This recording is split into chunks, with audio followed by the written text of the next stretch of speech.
The committee will come to order. I want to welcome our witnesses here today to our panel and look forward to a productive hearing of our Work and Welfare Subcommittee titled today, Strengthening the Child Support Program, Status, Challenges, and Opportunities for Modernization.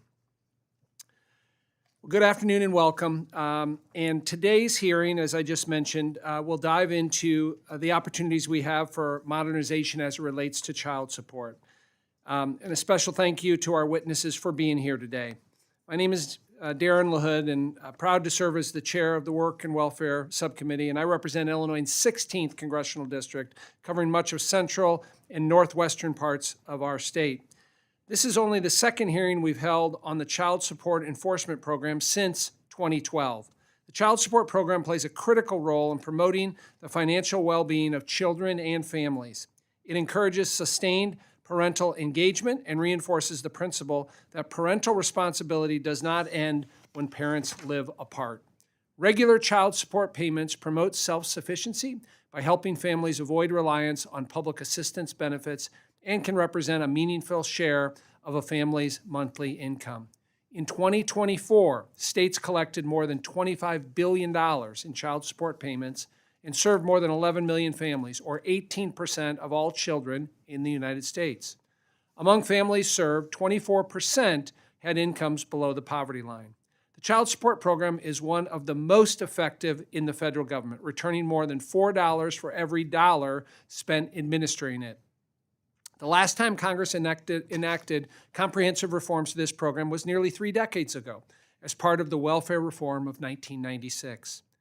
That law significantly reshaped the child support program by expanding federal requirements and establishing national standards for how child support cases are managed. Those reforms strengthened collections and improved accountability. But there is a need to modernize the program to account for the changing labor market and availability of new enforcement tools. The modern labor market is more mobile, more fragmented, and less predictable. Millions of workers now rely on contract labor and short-term gig work engagements that do not run through conventional payroll systems. Remote work allows people to change jobs and cross state lines without changing addresses or employers. These shifts complicate routine enforcement methods that were designed for a workforce anchored for long-term traditional employment. Family structures have also grown more complex. Fewer cases today involve families receiving cash welfare, while more involve parents navigating multiple households and interstate custody arrangements. These realities place new burdens on state agencies. At the same time, state agencies continue to rely on aging technology and case management platforms that were never built for today's caseloads. This hearing is an opportunity to take a look at how a vital program is functioning in a very different economic and technological environment than the one that it was built for. Our goal is to better understand how child support enforcement can continue to promote family stability, encourage responsible parenthood, and operate effectively in a landscape that Congress could not have fully anticipated back in 1996. In the past, this program has garnered bipartisan support, and I'm hopeful that we can work across the aisle on a bipartisan basis for solutions to develop new ways to improve the federal child support enforcement program. Again, thank you for our witnesses for being here today, and I look forward to your testimony. With that, I now turn to my ranking member and colleague, Mr. Davis of Illinois.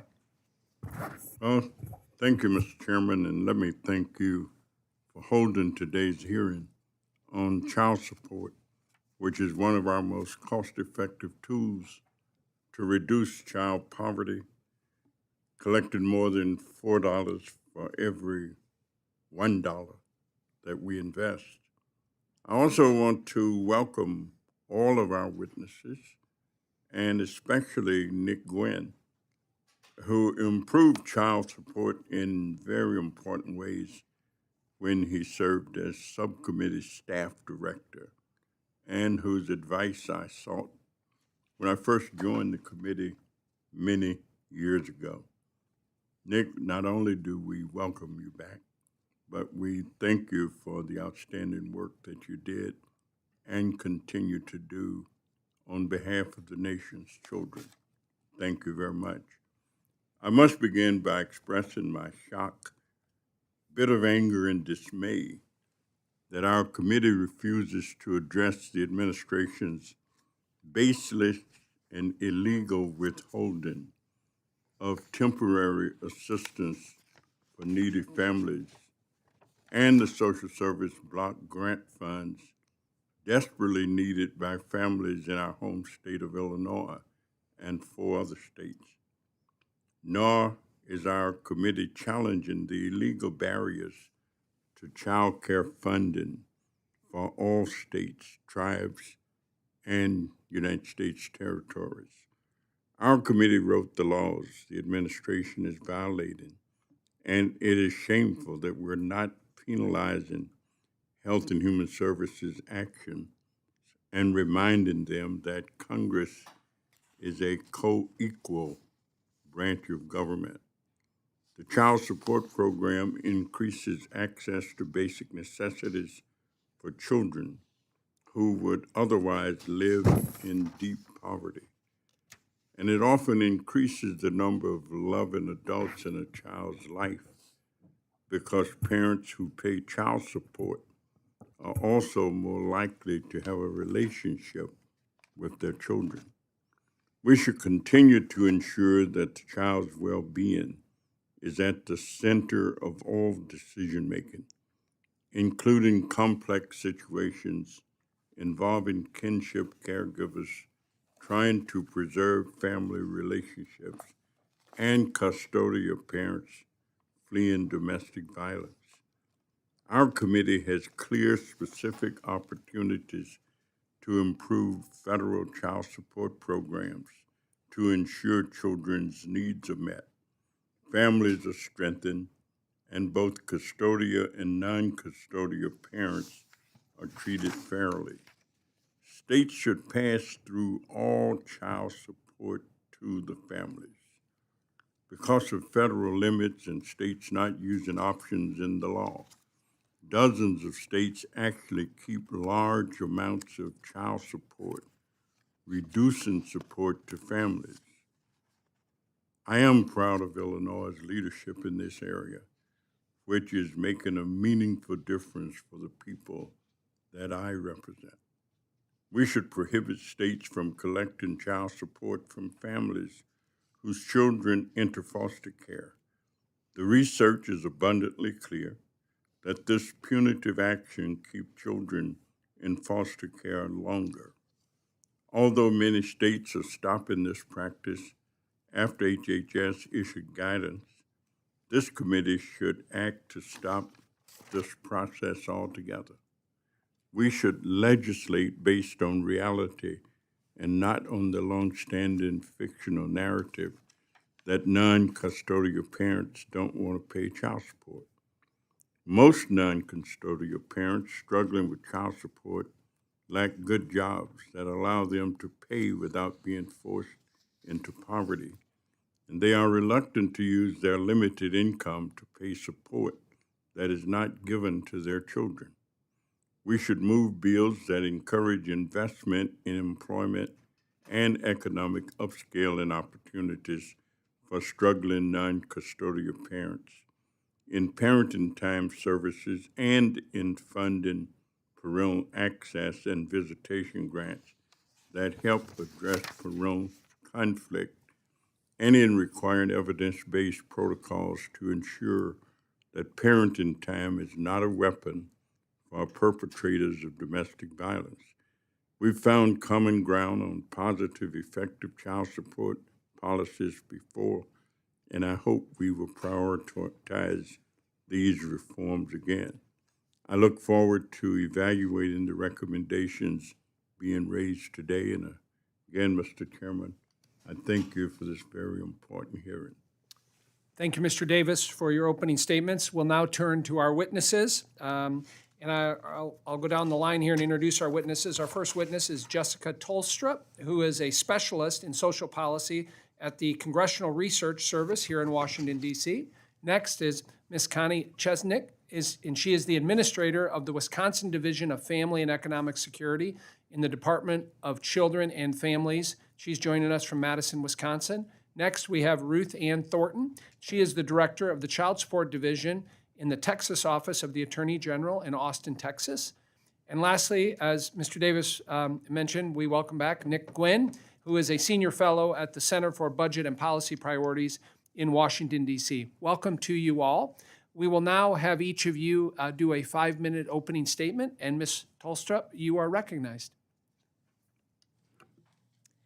Mr. Chairman, Ranking Member, and members of the committee, my name is Jessica Tollestrup, and I'm a CRS Specialist in Social Policy. Thank you for inviting testimony from CRS regarding the federal legislative history of the Child Support Program. This history has been characterized by a few main themes that I expand on in my written testimony. The first of these themes relates to TANF cash assistance. Originally, the primary reason that Congress created a federal child support program in 1975 was to collect child support on behalf of families receiving cash assistance.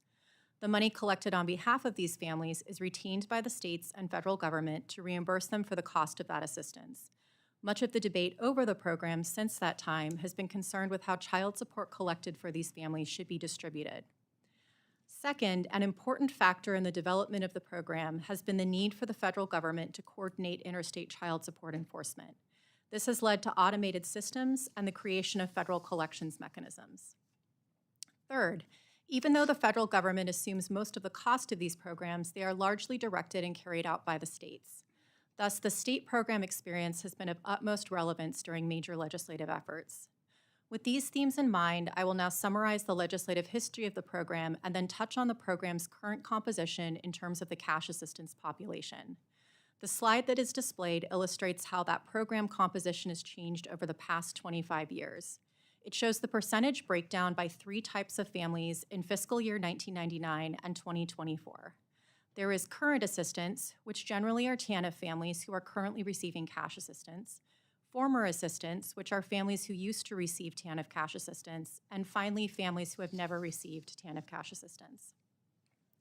Now, turning to the legislative history of the program, the Child Support Enforcement Program was enacted in 1975 after several decades where state child support systems struggled to locate and collect support from out-of-state parents.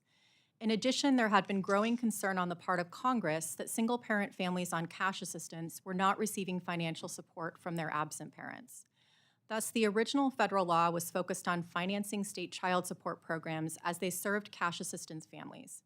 It further mandated a limited set of enforcement tools, such as deducting past due support from federal tax refunds, and created automated federal systems that would link with state systems to make them more effective. During the next couple of decades, Congress frequently expanded and updated the program. In particular, child support laws mandated new enforcement tools such as wage withholding and transitioned the program toward greater automation. The scope of the program also increased as the child support services offered to cash assistance families were made available to all families. Toward the end of the 1980s, Congress authorized a U.S. Commission on Interstate Child Support to recommend further modernizations to the program. Those recommendations were the basis for program changes enacted in the 1996 Welfare Reform Law, the Personal Responsibility and Work Opportunity Reconciliation Act, or PRWORA. PRWORA changed child support distribution rules to prioritize paying child support directly to families who had formerly received cash assistance, now provided through the TANF program. The intent of these changes was to provide more money to families to enable them to remain financially self-sufficient.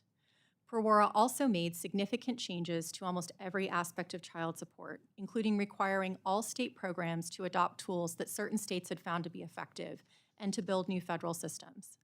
The National Directory of New Hires, which has wage data on almost every working person in the United States, is one such system. Though PRWORA originally created the NDNH to help states locate parents and verify earnings for child support cases, the system now is used by other federal programs to determine eligibility for benefits and prevent improper payments. 1 decade after PRWORA, the Deficit Reduction Act again changed the distribution of support, this time for current TANF families. States now can opt to pass along some of the money they collect on behalf of current TANF families to those families instead of retaining it to repay the cost of cash assistance. The slide shows that as TANF cash assistance population has decreased nationally, so too has it decreased as a proportion of the child support caseload. Today, the majority of families served are families that have never received cash assistance. In addition, 2% of the support collected by the program is for current TANF cash assistance families.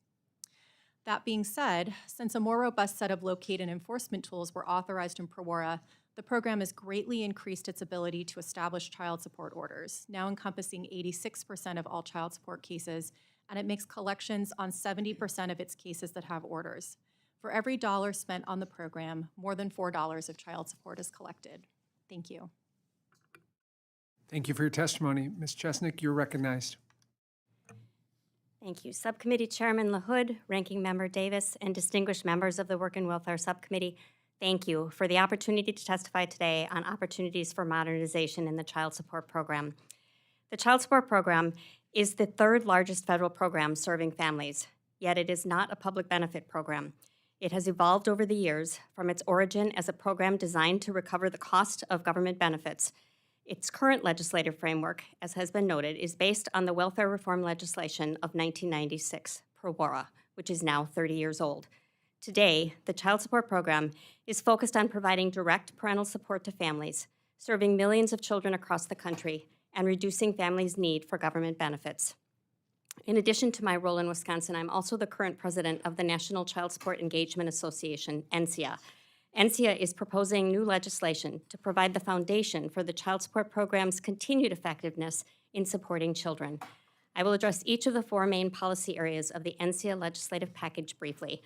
Our first proposed change would increase self-sufficiency and streamline program operations by ending retained child support collections for TANF cases. Historically, the Child Support Program was responsible for reducing the cost of public benefits by retaining or recouping some portion of child support collections on current and former TANF cases. However, TANF caseloads have declined by 80% since enactment of PROWARA, and the proportion of child support collected used to offset TANF benefits has dropped to just over 3% of collections. During the same time period, the Child Support Program has expanded its reach. In federal fiscal year 2024, 12.2 million children, 1 in 6 nationwide, were served by the program, with 97% of the $29.5 billion in collections going directly to families. The Child Support Program is also one of the most effective and efficient federal programs, consistently collecting approximately $5 in support for every dollar spent.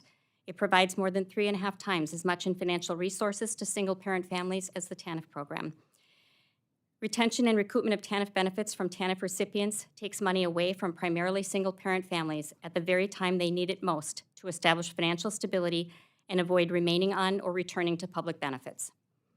Our second proposed change would strengthen child support enforcement tools in response to changes in the economy and lessons learned from program experience. Income withholding is our most effective enforcement tool, accounting for 74% of collections. Given the expansion of non-traditional employment through gig and other independent contractors, NCEA recommends expanding withholding to increase collections from sources not currently tapped through existing withholding processes. We are also proposing the establishment of a nationwide standard for both employer reporting of new hires and lump sum payments to make it easier for employers to meet their responsibilities rather than having to meet the requirements of each state where they do business. This will also speed identification and distribution of funds to families owed support. NCEA is also recommending that states be mandated to intercept winnings from gambling and sports betting and to require state unemployment insurance agencies to comply with interstate income withholding orders. Our third proposed change would update and strengthen federal performance measures. States currently receive incentives based on an evaluation of their performance on a set of 5 performance standards. These performance standards have been unchanged since 1998. Minimum and maximum levels of performance need to be updated to reflect states' increased performance. The child support community is willing to raise the bar on required performance as its contribution to improved program outcomes resulting from the other legislative changes in our proposal. Our final proposed change would make performance-based funding changes. We recognize that there will be some costs associated with an end to retained collections and are requesting modest funding increases. While retained collections constitute only about 3% of the program's total collections, the state's share of those collections represents over 15% of the state's administrative share of program costs. That funding is significant to the successful operation of the child support program. NCEA proposes a 150% increase in the incentive pool to offset that funding loss. The increase in the performance pool, together with proposed updating of performance standards, would further incentivize states and their local partners to continue improving key outcomes for the child support program and the people we serve. NCO's legislative proposal demonstrates our commitment to maintaining a vibrant and effective child support program that improves services needed to ensure families are financially stable, maintains the program's historic bipartisan support, and reduces dependency on public benefit programs. I ask that our proposals be made a part of the hearing record, and thank you again for the opportunity to testify. Thank you, Ms. Chesnik. We'll now recognize Ms. Thornton for 5 minutes. Chairman, Chairman, Ranking Member, and members of the subcommittee, thank you for the opportunity to testify today. My name is Ruth Thornton, and I serve as the Title 4D Director for the state of Texas and the Director of the Child Support Division within the Texas Office of the Attorney General. Texas operates the largest child support program in the nation, serving about 1.5 million cases, reaching more than 1.6 million children, and collecting and dispersing roughly $4.5 billion each year on behalf of families. Because of that scale, what we learn in Texas often reflects broader national realities, both the challenges and the opportunities facing the child support program today. Over the last 30 years, child support has evolved into one of the most significant economic stability programs for children in this country. Nationally, it now serves about 12 million children and delivers more than $30 billion annually, the overwhelming majority of it going directly to families. Texas mirrors those trends. Collections have more than doubled over the last 2 decades, even as expectations rightly have increased for service quality, timeliness, and fairness. At the same time, the program's purpose has shifted in important ways. When Title 4D was created, a major focus was cost recovery for public assistance. Today, as you've heard, assistance cases represent a very small share of the 4D caseload. In Texas, current TANF cases account for well under 1%, approximately 0.36% of our caseload. Instead, the fiscal benefit of child support is increasingly one of cost avoidance, providing stable income that helps families avoid the need for public assistance in the first place. Families themselves have also changed. Most children in the Title 4D caseload are born outside of marriage, and modern cases often involve multiple households, shared custody, and unstable employment, and often safety concerns. These realities demand approaches that are flexible and informed by a family's specific circumstances and needs. In addition to families' needs changing, the labor market has changed significantly in the last 30 years. Income withholding works extremely well in traditional employment, but gig work and independent contracting make income harder to identify and harder to withhold. While Texas law has extended reporting and income withholding requirements to independent contractors, states need stronger tools and data sharing, particularly around platform-based income. Texas has also focused on accountability that is tied to ability. One example is our NCP Choices program, a court-ordered employment program for unemployed and underemployed parents. The premise of this program is straightforward. When parents cannot pay, they must take concrete steps to become able to pay. Independent evaluation shows that NCP Choices participants work more, and pay more consistently, and that those improvements last over time. Employment outcomes are child support outcomes and can reduce future reliance on public assistance. We also recognize that parents contribute to their children's well-being in more ways than financial support alone. Texas routinely establishes parenting time when child support orders are created, reinforcing that financial responsibility and active parenting go hand in hand.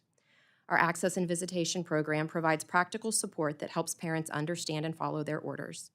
Demand for these services continues to grow even as funding has remained relatively flat, and Texas's experience suggests that better resourced parenting time services would improve child support compliance and family stability overall.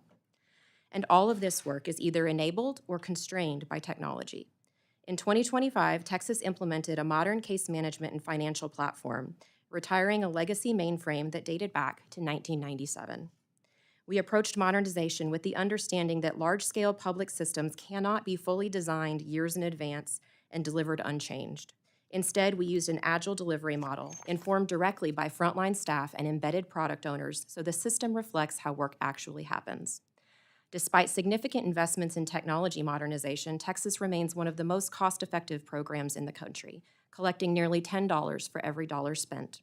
Digital tools, virtual services, and improved data quality all contribute to that efficiency while lowering barriers for families. Based on Texas's experience, there are several ways federal partnership can strengthen outcomes nationwide. Modernizing employer and independent contractor reporting, expanding the federal Access and Visitation program, supporting agile approaches to technology modernization, and encouraging state-led innovation with clear guardrails rather than one-size-fits-all prescriptions. Child support sits at the intersection of law, economics, technology, and family life. Much has changed in the last 30 years, but what has not changed is our core mission. Children need consistent, reliable support from both parents, and the system must hold parents accountable in ways that are firm, fair, and effective. Finally, I would be remiss if I did not thank Attorney General Paxton for his unwavering support. Under his leadership, our program has reached new heights, collecting nearly $50 billion in his tenure as Attorney General, and set the stage for success for many years to come. I also want to recognize the staff and attorneys at the Texas Office of the Attorney General Child Support Division. Their passion and commitment to families are the heart and soul of what we do, and I'm proud to serve alongside them. Thank you all for the opportunity to testify and your support of the 4D program. I look forward to your questions. Thank you, Ms. Thornton. Mr. Gwyn, you're recognized for 5 minutes. Thank you, Chairman LaHood and Ranking Member Davis and members of the subcommittee. My name is Nick Gwyn. I am a Senior Fellow for Government Affairs at the Center on Budget and Policy Priorities. As Mr. Davis mentioned, I once worked for this committee, so it's really nice to be back. This committee has a long, proud, and bipartisan tradition of enacting reforms to our nation's child support system. And it's fair to say that work, along with the dedication of those who are actually collecting the support, has produced a system that is both efficient and effective. For every dollar spent on child support enforcement, over $4 is collected, with roughly $30 billion collected overall in FY 2024. This support provides significant source of income for families struggling to make ends meet, helping them pay for their children's basic needs like housing and clothing. Receiving child support is also linked to positive child developmental outcomes and to non-custodial parents being more engaged in their children's lives. But for all of its success, the child support system still needs reform in critical areas, 4 of which I will highlight for the committee's consideration. First, we must ensure that child support goes to the low-income families receiving assistance from the TANF program. Many of these families do not receive the child support paid on their behalf. Instead, those payments are kept by the state and split with the federal government as repayment for the family's TANF cash benefits, a policy known as cost recovery. As you've heard from others on the panel, the child support system has been moving away from cost recovery as a goal. But in 2023, state and federal governments still kept $896 million in child support payments, and only a little over half of the states currently provide, or pass through, any amount of monthly support payments to families currently receiving TANF. Pass-through policies put the needs of children first. Not only do these payments help families with low incomes meet their children's basic needs, but research also shows that non-custodial parents are more likely to both pay child support and make higher payments when their payments are passed through to their children. And passing through child support payments can also help reduce the risk of Child Protective Services involvement for these families. In terms of federal policy, eliminating TANF cost recovery entirely is the best option, so all child support is always passed through to families. But there are more incremental steps Congress can take to increase the amount of child support going to children. Under federal law, if a state passes through up to $100 for one child or $200 for 2 or more children to a family receiving TANF, the federal government waives its share of the pass-through amount. Eliminating this cap on how much child support a state can pass through with no federal share would encourage more states to maximize the amount of child support going to children, as a few states, including Illinois, already have. An additional reform worthy of consideration is requiring all states to pass through at least some amount of current child support to families receiving TANF. Second, former TANF families should always be first in line for any past due child support payments. Under current federal rules, families no longer receiving TANF are first in line to be paid child support arrears owed to them before any state debts are paid. But at state option, there is an exception to this family first rule for arrears collected from a non-custodial parent's federal tax refund. Only 10 states now place former TANF families first in line to receive arrears owed to them and collected from non-custodial parents' tax refunds. Congress should require all states to follow this family first distribution of child support. Third, we must eliminate the harmful policy of charging parents child support to reimburse the state and federal governments for the cost of their children's foster care. Most children placed in foster care are there due, at least in part, to their parents' economic hardships, and charging for such care only increases the financial insecurity of those families, delaying family reunification when that is the best outcome for a child. Finally, we should hold finally, while we should hold non-custodial parents accountable for providing financial support for their children, we also need to recognize that one of the primary reasons for non-payment of child support is the non-custodial parent's inability to pay. About 25% of non-custodial parents themselves have incomes below the poverty line due to high incarceration rates, unemployment, unstable and part-time jobs, and low wages. One policy that would help is increasing the earned income tax credit for so-called childless workers, which also includes non-custodial parents. Thank you for the opportunity to testify today, and I'd be happy to respond to any questions. Great. Thank you, Mr. Gwyn, and let me thank all of you for your important testimony here today. We'll now go to the question and answer period for members, and I'll start with myself here. Ms. Tollestrup, I'm going to start with you. In your testimony, you highlighted the statutory changes made to the child support program in 1996. Can you speak to how the program's goals have changed over time, specifically after 1996? Yes. The population served has continued to broaden, as has been discussed by all the folks here on the panel. So now the families served largely have never received TANF benefits. PROWARA changed distribution rules so that families formerly on cash assistance who still have state-owed arrears, as again was mentioned, would have prioritization of payment of current support to them. The DRA went a step further then by allowing states the options to give some of the support that was collected for current TANF families to those families. So from that perspective, the policy changes in terms of the TANF families have been some of the most significant since PROWARA. Thank you for that. Ms. Chesnik, I'm going to turn to you next. In your testimony, you discussed some of the new challenges state administrators face today when trying to collect child support payments. How has the rise in remote work or the gig work through app-based platforms made collecting child support more difficult?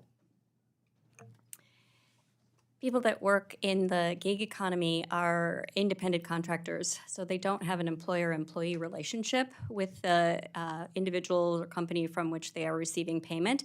And so we are currently unable to use income withholding as an enforcement tool. Income withholding has proven to be very effective over time and well accepted by child support payers because it makes it easy for them. The child support is withheld from their income and sent to the recipient. They don't have to write a check, address an envelope, mail it. It's taken care of. But it is not something that we're able to currently do with independent contractors. We're not trying to create an employer-employer relationship there, just simply be able to use withholding as a means of collecting support for people who work in the gig economy. Thank you for that. And maybe just to follow up on that, I mean, is there statutory changes or recommendations you have to help codify that? Yes, in fact, Ruth Ann probably can address that more fully as she has actually, they have actually adopted legislation that does that in Texas. Okay, thank you. Ms. Thornton, why don't you respond to that, and then I'll get to my question for you. Certainly, and I'd be happy to provide language to your offices to that reflect what Texas did. We have a statute in Texas that requires that for this limited purpose requires platforms and companies that run platform type work. I'm trying to not use the word employer, to comply with both new hire reporting and wage withholding. We've had some limited success. It is an area where I think having a national standard would be really helpful because these are platforms and companies that operate nationwide and not just in one jurisdiction. So we have had some limited success with it, but the model I think has been successful. And it's been in place for how long? I want to say 5 or 6 years. Okay. I'm going to switch subjects here. As you know, states have different policies on whether to pass through child support payments to parents receiving public assistance benefits or keep some of that money to offset state costs. Can you explain what Texas's policy is and what the pros and cons of each approach are? Certainly. So Texas is a state in which we do continue the practice of retained collections, but we pass through, for current TANF recipients, we pass through the first $75 of support collected for a current support for a current recipient. I I think the question that is being asked about retained collections versus full family distribution and pass-through is a really important one. As I mentioned in my opening statement, this is a very, very small percentage of our caseload, and over 97% of our collections do go directly to families. States like Texas, who continue retained collections, do so based on the original policy intent, which is that when public assistance is provided, that the state has a legitimate interest in recovering that.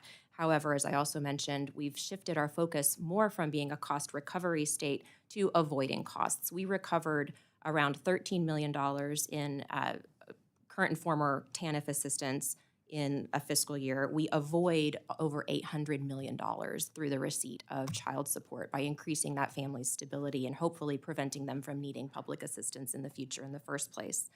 A couple of practical considerations I would offer for the committee.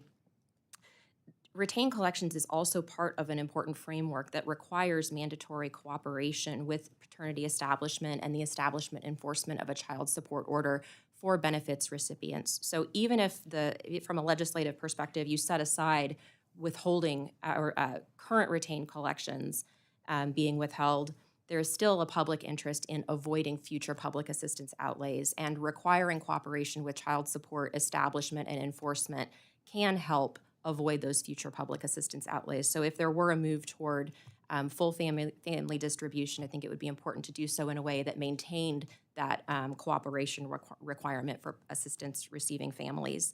The other thing is, from a very practical standpoint, the timing and logistics of this. Having us as a state that recently deployed a new modern case management system, I can speak from experience that child support financials is very complex and very difficult to program well, and you can't get it wrong. And so it's something that states would need to invest heavily into their case management systems. When you're changing anything related to financial distribution, it needs to be done very carefully with very rigorous testing to ensure that there are no unintended consequences associated with doing so. So just being mindful of the timing. With so many states modernizing their systems, it may be difficult for them to implement a policy of this nature, and it certainly would be very expensive for them to do so. Thank you. Mr. Dave. Thank you, Mr. Chairman, and thank all of you for your testimonies. Again, Mr. Gwyn, welcome back. In your testimony, you noted that not all states have fully implemented regulations, that is to right-size child support orders, including modifying them for changes in circumstances like job loss, incarceration. What impact does this have on children and families, especially low income? Thank you, Mr. Davis. Well, as I think you know, about a decade ago, there was a new regulatory change at the federal level to try to make sure that child support orders more accurately reflected the financial circumstances of both parents. And one of those changes was to ensure that states were prohibited from treating incarceration, for example, as voluntary unemployment. And the problem with some of the prior policies was that non-custodial parents were having huge debt pile up, even at times in which they were unable to pay current child support. And the regulatory change was to make sure that at a point of incarceration, either the non-custodial parent that was being incarcerated had the opportunity to modify their child support order, the amount in the order, or the state could automatically modify based on their status. And again, the purpose here is to prevent these huge debts from accruing that the non-custodial parent is simply unable to pay. And those debts lead to other consequences, including potentially the suspension of drivers and professional licenses, which make the payment of child support that much harder. And this, in turn, can drive these non-custodial parents underground and place them in a situation where they are not paying any child support. And probably, as a result, they are less likely to be involved in their children's lives in other ways. And that's obviously not in anyone's interest, not in the child's interest, not in the custodial parent's interest, and certainly not in the non-custodial parent's interest. So I don't quite actually know where states are in implementing these reforms that were close to a decade old now. I think most states do have procedures in place that are consistent with the required regulations, but I think that is probably an area that we need more study. Thank you. Also, let me ask, the Department of Health and Human Services is illegally withholding my state's funding for TANF, child care, and social services, block grant money, harming millions of children and families. In your view, do you feel that HHS have the legal authority to withhold this funding? Well, it's certainly very disturbing that 5 states had this funding withheld that includes these 3 important programs without any evidence in the letters that were sent to those states about any kind of fraud that was actually occurring. There's no documentation of fraud in those states. All of these programs have their own processes and procedures for dealing with inappropriate or misspending within the programs. In the case of TANF, there's a penalty structure for states that misspend dollars. And in fact, we saw a very large penalty invoked for the state of Mississippi a year or 2 ago. So there are policies and procedures already in place to deal with misspending. The letters that went to the 5 states did not follow any of those procedures. Instead, it took the unprecedented step of freezing funding for 5 states until those states provided additional information that is not required under law. So from that standpoint, yes, I don't think there's legal basis for the step that the administration took. And that funding freeze is now under a temporary restraining order, which runs through this Friday, and then we'll see what the courts do in terms of their next step. Thank you. Thank you very much. And let me ask you, if I could, Ms. Thornton, previous research has shown that domestic violence is an issue in 40% of Texas child support cases. What specific staff training safety measures does Texas use to ensure that parenting time agreements do not become weapons for abusers? And are these safety measures funded using access visitation grants? And is Texas participating in the Safe Access for Victims Economic Security SAVES demonstration funded by HHS? Sure. Thank you for the question. This is a question that is near and dear to my heart. I actually wrote the training that is delivered to our staff. My background is in domestic violence and child support and making sure that survivors have the ability to access the system safely. We provide a mandatory 4-hour training to all staff and a mandatory annual training that goes over in detail the ways that child support enforcement and even just their administrative processes can elevate risk for survivors, especially around the time that they are exiting an abusive relationship. So this is something Texas takes very seriously. We also require all of our vendors, any private sector partners to undergo training if they interact with our customers to be aware of these dynamics as well. We have policies in place that provide safeguards for survivors navigating our processes, and that extends to our access and visitation grant as well. So we make sure that all of our grantees receive this same training. We have very integrated our access and visitation program within the child support program, and so they receive all of that same policy direction and support and training for survivors. Did I answer all of your questions? I'm sorry, I think I got all of them. Thank you very much, and thank you, Mr. Chairman, for your indulgence. Yes. Pursuant to committee practice, we'll now proceed to 2-to-1 questioning. I recognize Mr. Carey of Ohio. Thank you, Mr. Chairman. I want to thank the ranking member as well for bringing this issue before the Ways and Means Committee today. The Child Support Enforcement Program yields a very high return on investment and ensures that the federal government works with states to provide steady source of income for custodial families to take care of children. And I appreciate all of you being here today. At any rate, I'm going to start with Ms.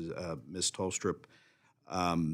from a statutory design, what does the current law most clearly assume of the labor market that no longer exists? Thank you. So the child support program, as of Prowara, had and continues to have a pretty heavy dependence on wage withholding as the primary method of order enforcement, and particularly for the collection of current support. When we're thinking about the current composition of the labor market, about 7.4% of workers were independent contractors in July of 2023, which means that more than 90% were not independent contractors. And the folks on the panel have already talked about some of the technical challenges in trying to support from independent contractors. But just to note further with regard to those statistics, when we're looking at multiple job holders, so folks who hold more than one job, about almost a quarter of those, that second job is via independent contracting work. And so even though it's less than 10% of the total workers have two jobs, we're looking at child support parents, that second job is potentially income also that's hidden from the program. So some have looked at these patterns and suggested that the child support program needs to expand its capabilities. As it currently stands, we're really looking at reporting into the national system of wage employees and not particularly the independent contractors. I want to thank you for that. Ms. Chesnik, I may come back to you, but Ms. Thornton, in your role of the Director of Child Support for the Office of the Texas Attorney General, you lead a uniquely situated agency in large, sprawling state. So how do the flexibilities in these federal requirements help Texas program be most efficient and effective in the country? Thank you so much. Flexibility, you nailed it right there. Flexibility is key for us. I will say that I sit in a somewhat advantaged position simply because of the structure of our program. We are a state-run, state-administered program. We have 254 counties, and I can't even imagine how complex it would be running a differently structured program. So I have to acknowledge that from the get-go. But because we're state-run and state-administered, having the flexibility that we have to operate the way that Texas sees fit has really allowed us to standardize our processes statewide, using technology and policy to reduce rework, reduce variation, reduce manual work, and try to make sure that our staff have time to do the things that only people can do. So that has helped significantly. I also very much appreciate the flexibilities that the federal government has offered us in terms of our ability to run a statewide child support-led employment program. It's one of the first in the nation, and I think one of the most successful. We recently, several months ago, passed the $1 billion mark. So these are families who were not receiving any support in the prior 6 months, about 50,000 of them underemployed or unemployed non-custodial parents. And so that's been a huge benefit to us as well. Okay, in a minute, something you didn't mention in your open or in your spoken testimony, but you did highlight it in your written testimony that I read through, the Fatherhood Engagement and Education program that Texas has. And as somebody, single mother that didn't rely on it because we never got it, but child support, can you tell me a little bit about that program and how many other states offer similar programs to fathers? I'm not sure I can speak to the second part of your question, but I will tell you that we have in Texas for a very long time had programming specifically for outreach and education to fathers, making sure that fathers feel like they're equally our customers in the services that we provide. We partner with other state agencies. We partner with other federally funded programs like Women, Infants, and Children, our HHSC Nurse Family Partnership Program, and others. The reality is that sometimes fathers don't want to engage with us for a variety of reasons, and we want to make sure that we provide accurate information, quality information to care providers and community service organizations that fathers trust to make sure that they're getting information that's accurate about the child support program. I want to thank all the witnesses. Mr. Gwyn, I didn't get a chance to talk to you. I never had the opportunity to work with your former boss, but definitely a legend in Michigan, and I don't say that very lightly. So with that, Mr. Chairman, I yield back. Thank you, Mr. Carey. Now recognize Mr. Yakum of Indiana. Thank you, Mr. Chairman, for holding this hearing, and thank you to our witnesses for being here today. Being a father and husband are the most important roles that I have. Every parent has been entrusted by God to raise their children. That responsibility must be taken seriously. In cases where both parents do not have custody of their child, it's important that the non-custodial parent pays accurate and timely child support. The Child Support Enforcement, or CSE program, is a federal-state partnership that helps ensure custodial parents are receiving the money that they are owed. It's one of the most cost-effective government programs. In 2024, for every dollar spent on a child support enforcement, more than $4 in child support was collected for families. Late child support payments can lead to fiscal stress, more reliance on federal programs, child poverty, and many other things that do not serve the interests of the child. Director Thornton, you shared some of the great successes that Texas has had in the CSE program. How does the program distinguish between inability to pay and unwillingness to pay? Thank you for that question. I think the distinction that you draw there is extremely important. It's also one that I think if we've talked a lot today about ways that the child support program has evolved, and I think understanding the difference between those two things is an important way in which the child support perspective has evolved over time. I think of it as a 2x2 grid. You have parents who are able and willing, and those are our 70% of income withholding cases where the money flows pretty consistently and timely to those families. You also have families where the person may be able but unwilling, and that's where more traditional enforcement may come into play, where license suspension and ultimately contempt can be appropriate tools if they have the ability but are unwilling to comply with the court order. Then you also have folks who are willing to pay but unable, and that's where programs like our child support-led employment program, helping people get on the right path back toward economic stability for their family, become very important. We try not to take a one-size-fits-all approach. It's challenging in a state the size of Texas. We're hopeful that our new modern platform with the data and the efficiencies that will bring will give us a little bit more ability to do that right-sized approach for each family. Can you talk a little more about the employment side of that you spoke of, where someone is willing to pay but unable to, in terms of how that's further shaped your approach in parental engagement? So the way that our program works, it is a court-ordered program where someone, if they have been unemployed or underemployed and are not paying their child support, they will be, as we progress through our enforcement actions, they would be ordered into this program where they receive enhanced employment services from the Texas Workforce Commission. This program is a partnership between our agency, the Texas Workforce Commission, local workforce development boards, and the 4D courts. It takes all four of those partners working in synchronicity with one another to have an effective program. And each party brings to the table what they do best, and we coordinate on those individual cases to make sure that parents are receiving wraparound services. They received sometimes they receive support for a wardrobe for a job interview, CDL training, things like that, to help get them into those pathways to employment. And as I mentioned earlier, research has shown that not only do these families, during their participation in the program, find work, stay employed, pay their child support, but that those effects last long beyond the initial interventions. You also shared in your testimony how labor market shifts towards independent contracting and gig economy have made it harder to withhold wages for child support, which is, of course, the primary source of enforcement. What are some of the ways that Texas has adapted to those changes? The legislation that passed several years ago has helped in that regard. It's also a challenge in terms of establishing an appropriately sized order. If we don't have visibility into what somebody's income is, it makes it difficult for us to set an obligation that is appropriately sized to their ability to pay. One practical consideration I'll also offer, I don't think it's been mentioned thus far, is that when someone has multiple employers, they have one obligation. And so one of the things that we're continuing to innovate through and work out as we implement this type of wage withholding is, if you have multiple employers and one wage withholding order, how do we make sure that people aren't being overcharged, or that multiple employers aren't taking more out of the paycheck than makes sense for the total obligation? Great. And briefly, you talked about how you're getting fathers more involved, including working with the Nurse Family Partnership. Can you briefly share just a few of the outcomes that you've seen through that program? Well, personally, I used to do trainings with the Women, Infants, and Children and other providers that serve young forming families. What I've seen is an increase in trust in the child support program when they see that we're here to help them. We want their family to be successful. That's been a huge outcome for us. And when people are engaged in the program, it goes smoother for everybody.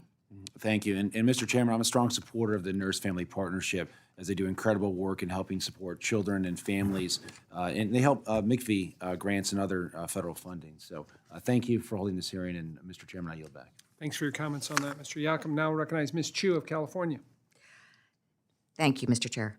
Mr. Gwyn, I was alarmed to learn that for families receiving both TANF and child support, that there are many states that actually retain some or all of their child support payments as a way of reimbursing the state and federal government for the TANF benefits.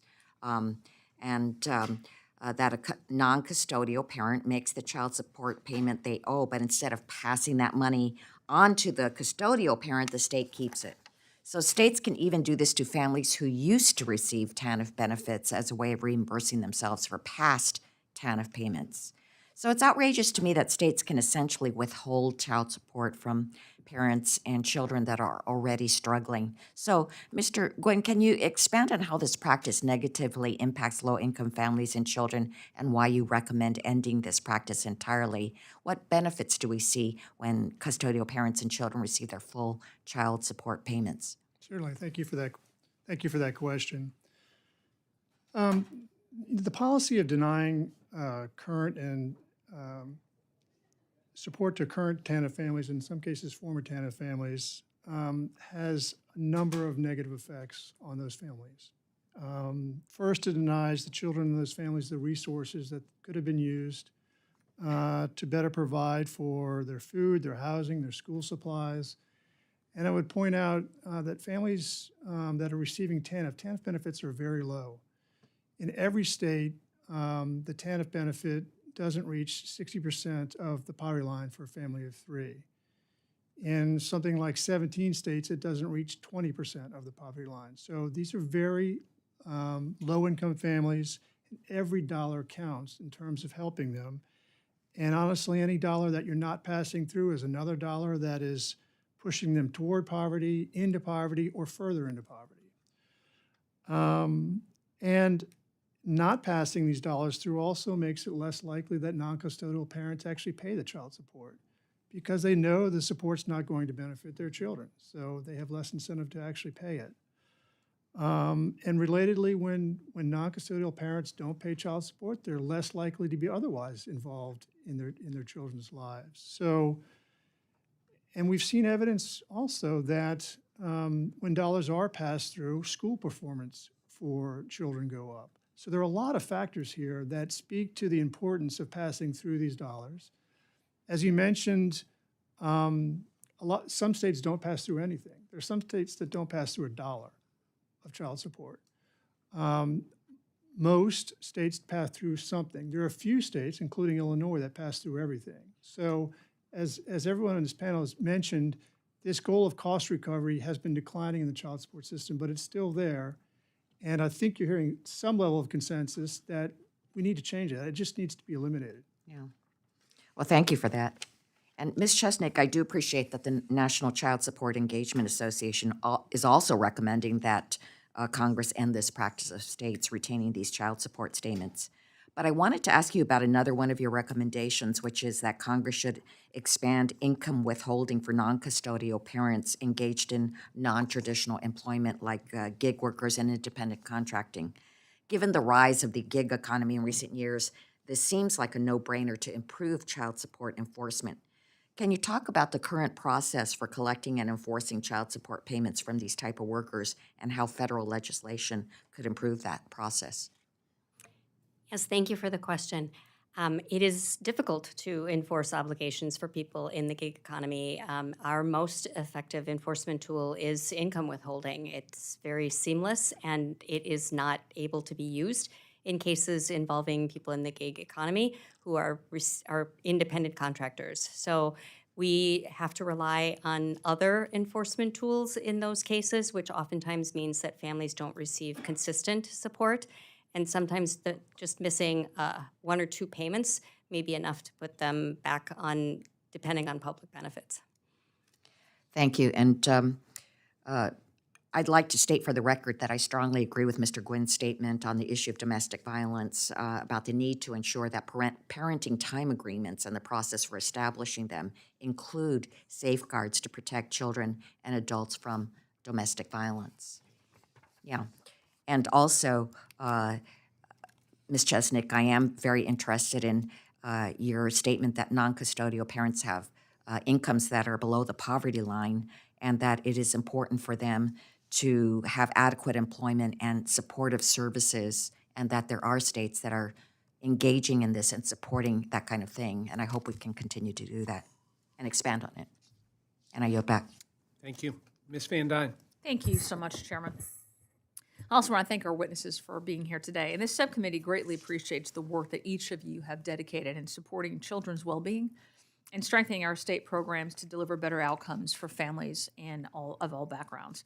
Since 1975, the Child Support Enforcement Program has served as one of the federal government's most effective tools for promoting family stability and economic self-sufficiency. And by ensuring parents meet their financial responsibilities, the program helps families move off of public assistance and reduces long-term reliance on welfare programs, keeping children supported by their families and not by taxpayers. The results of the program speak for itself and is one of the most effective, cost-effective federal-state partnerships in operation today.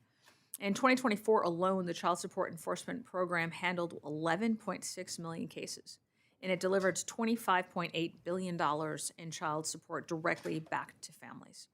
In Texas, every dollar spent, as you mentioned, on enforcement returns roughly between $10 and $12 in child support collections, showing that strong enforcement and fiscal responsibility don't have to be mutually exclusive. Beyond the money collected, effective child support enforcement helps reduce child poverty. It stabilizes household finances, and it creates more predictable, less stressful environments for children.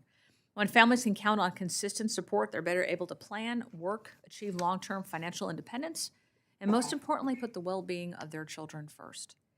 Just last week, my bill, the Ensuring Children Receive Support Act, passed out of this committee, which strengthens child support enforcement by codifying proven tools to hold delinquent parents accountable. And I want to thank you for your help in that getting that bill passed. I remain committed to advancing additional bipartisan solutions, and I look forward to modernizing the child support system, improving its efficiency, and supporting our children and our families.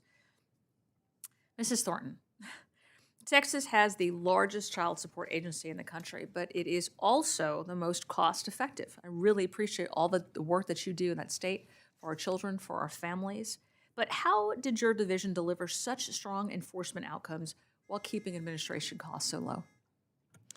Well, part of it, as I mentioned earlier, has to do with the structure of our program. It is a state-run, state-administered program, which means that when we desire a policy change or make a technical change, it has a statewide impact. So that is one area. We also have robust enforcement tools in Texas, and while we believe that where parents are able but willing to pay, we should provide them supportive services to help them get into that willing and able quadrant of the grid. We also are not shy about holding parents accountable when they are able to pay but unwilling to do so. I want to thank you for your legislation and for your support of the child support program. Efforts like that and enforcement tools such as passport revocation or passport denial are important tools to bring obligors to the table. We are often in the position of negotiating a large lump sum payment because of tools like that might not otherwise be received by that family. So thank you for your work in that space. Thank you. You mentioned it a couple times now in response to some of my colleagues' questions, and also just now you brought it up a little bit, but partnerships like the one between the Texas Office of Child Support Enforcement and the Texas Workforce Commission represent effective initiatives that help parents meet their child support obligations by offering job search assistance, training, and subsidized employment opportunities. Can you explain how other states could actually support agencies, how these supportive agencies could benefit from adopting similar programs that integrate the workforce development with child support services? Absolutely. One of the things that I think is a strength of this program is, as I mentioned earlier, each partner in this program brings to the table what we are best at. We're not providing direct employment services, and Workforce is not providing direct child support services, but we braid our efforts together to serve a family. And the more that state agencies and federally funded programs can work together to wrap those services around a family and address their needs holistically, coordinating and communicating, the better the outcomes for that family. Our workforce partners are better able to achieve their performance measures, and we are better able to achieve our performance measures when we work together and communicate to help that family. Perfect. Thank you very much. Ms. Chesnik, in the short time that we have left, from the family's perspective, the child support system can be obviously difficult to navigate, especially when dealing with multiple agencies, rules, and communication channels. What aspects of the system generate the most confusion or frustration from families interacting with it from your perspective? Thank you for that question. I think a lot of times it involves the fact that so many agencies operate in silos, and individuals aren't on their own going to know where to go to get services. So when we have the ability to connect people to other services that might help them overcome the barriers that they're facing, that will help them achieve financial stability and achieve economic self-sufficiency for their families as well. Great, thank you. I yield back. Mr. Veenstra of Iowa. Thank you, Chairman LaHood, Ranking Member Davis. I want to extend my gratitude for each of you witnesses for the important work you do every day for our families. Thank you so much. I'm from Iowa, and in 2025, the Child Support Services processed more than 2.1 million payments. We collected $315 million for our families and had about a 97% success rate. It's really good. I'm really excited about that. You know, when you have success, it really helps reducing public assistance. And I think that's what we all want if possible. Now, that's not always the case. Ms. Chesnik, we already talked about independent contractors and third-party contractor, all this other stuff. In Iowa, it's a little different. Many of our parents are seasonal workers or agriculture, weather-dependent jobs. How can we structure things, and how can the system handle these payment swings that are occurring with our families and making sure that our kids and our parents have dollars to take care of their children? Thank you for the question, and thank you also for the great work that you're doing in Iowa. I think to answer your question, it's important that we, I'm sorry, I blanked. Do you mind asking the question? Yeah, no. So we have a lot of seasonal labor, you know. Yep. I think in those cases, it's important that the court or the administrative tribunal that is setting support have the flexibility that we've talked about today to be able to look at the circumstances of each individual case so that we can tailor an order to that seasonal employment. And then they can structure, if they're receiving payments that are subject to income withholding, we can structure that income withholding order to only be in effect during the period that they are actually employed. Yep. And the total amount due would reflect the amount of the earnings from their seasonal From the employment. seasonal employment, okay. Ms. Tollestrup, I want to ask you sort of a similar question, except we also have parents that, where I'm from in Western Iowa, that go across state lines to work.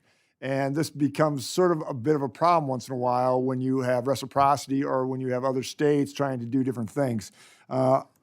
Job mobility, seasonal workers, very complex stuff. How does this complicate system, and how can we reduce delays that are happening because of these situations? So I think when you look at 4D and you look at the trajectory of federal law, there's been a lot of emphasis on creating automated systems at the federal level that will roll up level from data from the state level that will then enable different jurisdictions to share information quite quickly. And then similarly, there is as well various federal improvements that folks have suggested both to these systems as well as to other enforcement mechanisms that exist. Trying to look at having the data be more national so that when you're dealing with different child support jurisdictions, that can happen more seamlessly. Yep. So I asked these two questions because it really gets to the crux of my actual question.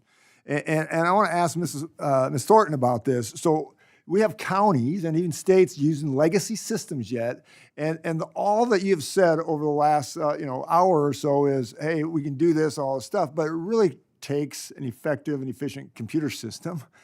And that becomes a problem because we don't have that capacity. What do you suggest, or how can we move forward, and what should we do to try to get these counties and states on better systems? Oh boy, this is also a question very near and dear to my heart, and almost all I've done for the last 6 Sure, years. yes. So thank you for the question. What I will say is that it is extremely important to move off of these legacy mainframe systems. The skill set necessary to maintain them is not even taught anymore in correct. computer science degrees. It's expensive, and it's hard, and it's complex.